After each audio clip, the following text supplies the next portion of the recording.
Morning everyone. Can you hear me? Okay. So first reading is from Proverbs, as wisdom's part in creation, as Gordon already said. So the Lord created me at the beginning of his work, the first of his acts of long ago. Ages ago I was set up, at the first, before the beginning of the earth. When there were no depths, I was brought forth, when there were no springs abounding with water. Before the mountains had been shaped, before the hills, I was brought forth, when he had not yet made earth and fields, or the world's first bits of soil. When he established the heavens, I was there. When he drew a circle on the face of the deep, when he made firm the skies above, when he established the fountains of the deep, when he assigned to the sea its limit, so that the waters might not transgress his command, when he marked out the foundations of the earth. Then I was beside him, like a master worker, and I was daily his delight, rejoicing before him always, rejoicing in his inhabited world, and delighting in the human race. And the next reading is from John 16, verses 12 to 15. I still have many things to say to you, but you cannot bear them now. When the Spirit of truth comes, he will guide you into all the truth. For he will not speak on his own, but will speak whatever he hears, and he will declare to you the things that are to come. He will glorify me, because he will take what is mine and declare it to you. All that the Father has is mine. For this reason I said that he will take what is mine and declare it to you. This is the word of the Lord.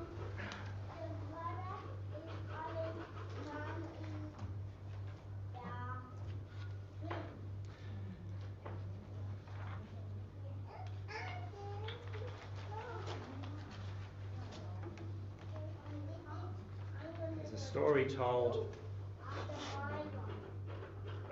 by St. Augustine of Hippo. You know him? Yes. Of course, you're very familiar with St. Augustine of Hippo. He's a Christian mystic.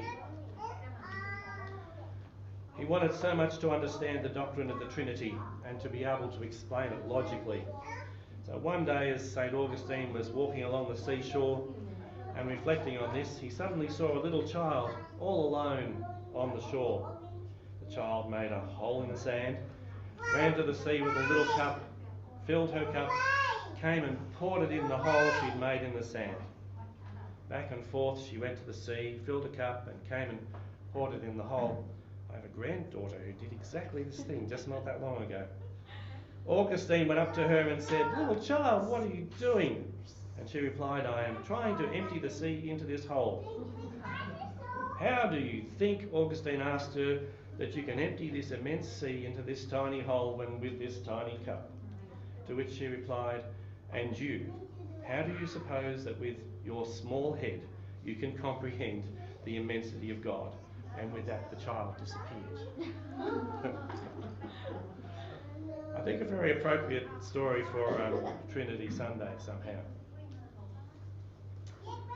Trinity Sunday is a hard sell. While most Christian festivals honour, in fact all of the others, honour things that either like the birth or the resurrection of Jesus, or particular Sundays have stories attached to them about something about a theological idea. In this case, it's a theological abstraction. Worse, it asks us to celebrate an idea we can't wrap our heads around, no matter how hard we try. If you're like me, you've been at both the receiving and the giving end of lots of ideas about it. What are some of the ideas of the Trinity that you've had preached at you over the years? It was a great idea because you could always say people got it wrong and you would burn them at the stake and do all sorts of nasty things. Okay, thanks, Jim. The idea of the human family is that in the one person, Yeah. he can be the husband, the father, the son of somebody else. Yeah. Yeah, so the familial idea, God as family, all in one. What others? Oh, there are lots of them. There's an old standard which I think I grew up with, which is the water, ice, steam idea. And some others, roots, trunk and branches. I haven't heard of this, but I heard it this week. The shell, the egg white and the yolk. Not quite sure about that one. Triangle, three-leaf clover. But all of those analogies fall short, and none of them addresses the deeper question. What is that deeper question, do you think? Who is God? Oh, there is that, who is God? That's a pretty deep question. Yes. The one I'm pointing to is, why should we care? That's a big question, I think. It's a sort of so what question. I mean, I don't know about you, but many of us are tired. We face a world where, you know, as we've been praying for so many things this morning, and I could go on labelling them, but America, where there is a triumphant procession of tanks and soldiers and military hardware and flags, as if that's what it's all about. Not to mention Israel and Iran and the constant wars in so many other places. So many of us are physically and emotionally struggling anyway. So many of us are barely hanging on to a belief in one God. So now the church wants us to contemplate three. In our gospel reading this week, Jesus tells the disciples, I still have many things to say, but you cannot bear them now. When the Spirit of truth comes, he will guide you into all the truth, for he will not speak on his own, but will speak whatever he hears, and he will declare it to you, the things that are to come. This is one of, I think, about 3 passages in the Bible that point to the Trinity. And some stage in the church's formation, in the early church, there was big conferences, and this was one of the big talking points, the Trinity, and whether or not we should have one. And the pro-Trinity side actually obviously won the whole thing, and so it's in our creeds and all sorts of things. So that little passage that we had from the Gospel of John today, sometimes I think in these passages we can focus on words and forget the feelings that are behind the words. And I love that in this passage, Jesus starts off by saying, I still have many things to say to you, but you cannot bear them now. Hear the tenderness in those words, they're kind words. Jesus was offering a depth of patience and understanding to his disciples, knowing that they were tired and frightened and probably not up for a treatise on the Trinity. So can we find Jesus' promise a safe and gentle space from which to begin? Like, we don't have to understand everything now. We don't have to have a perfect analogy or metaphor to explain God. 3 in 1, many in one. The Trinity is a great and holy mystery. In a time when the church sometimes makes the titanic error of claiming that we hold the full truth about, the whole truth about God, perhaps the Trinity is something that challenges that presumption. The truth of God will always be bigger than us. The truth of God will always be more than our minds can bear. So I have a question to throw back at you again today, and that is, what has the Trinity ever done for you? Serious question, and if you say nothing, that's okay too. What has the Trinity ever done for you?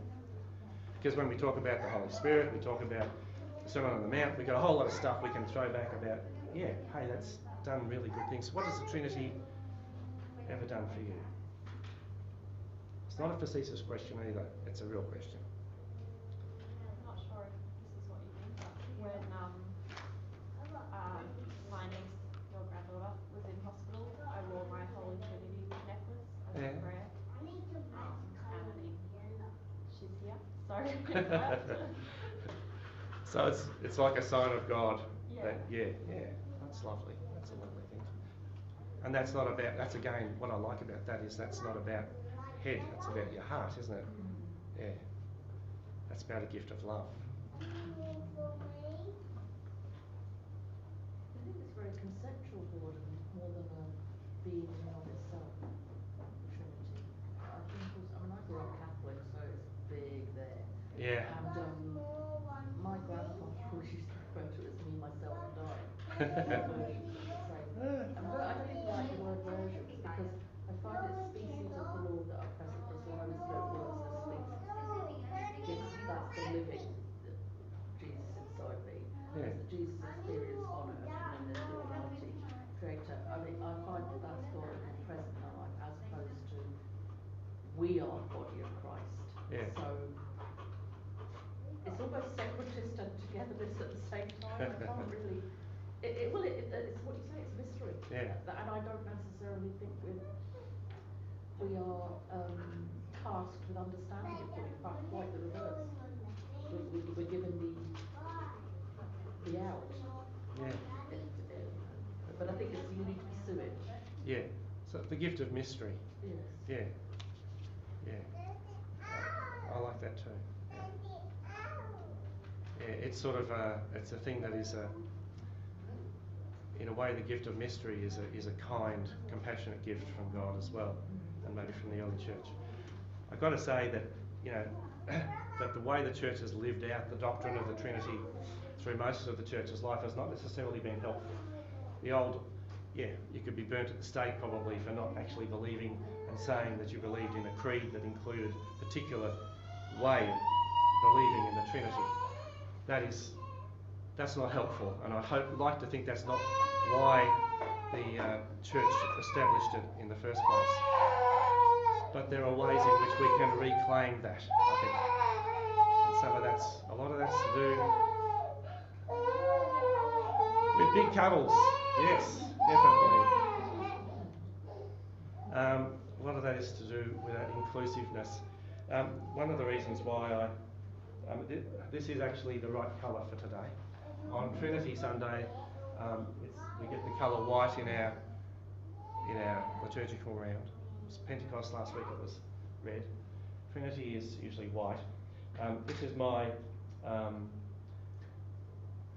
white style because all the colours of the rainbow make white.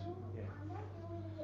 And I think that's something else in the Trinity that I find, that there is a sense of diversity and inclusiveness in that image of God that comes out of the Trinity for me.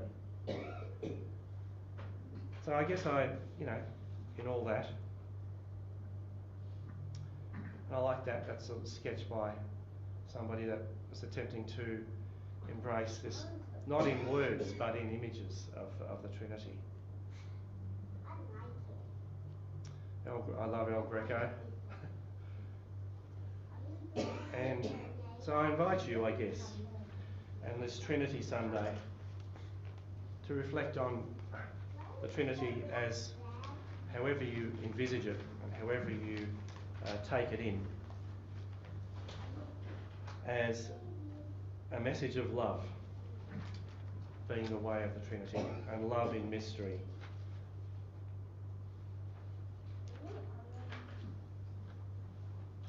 God, who has ever been more than one and yet one, is still and ever will be with us, and sweeps us into the work of love, the way of love, for the sake of the world.